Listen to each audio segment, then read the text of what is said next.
Hey, to check your RAM memory on the CMF Phone 1, first of all, you will have to open the settings, then scroll all the way down, select About Phone, go into the Nothing OS, and keep tapping on the build number until you will have to input your screen lock. Don't worry, it's completely safe. You are not gonna lose your data.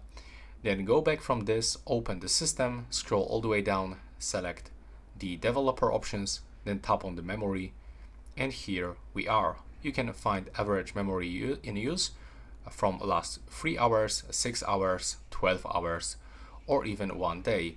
You can find the total memory, some kind of the performance, average used, and free memory. You can also check the memory used by apps, and here you can find a lot of information.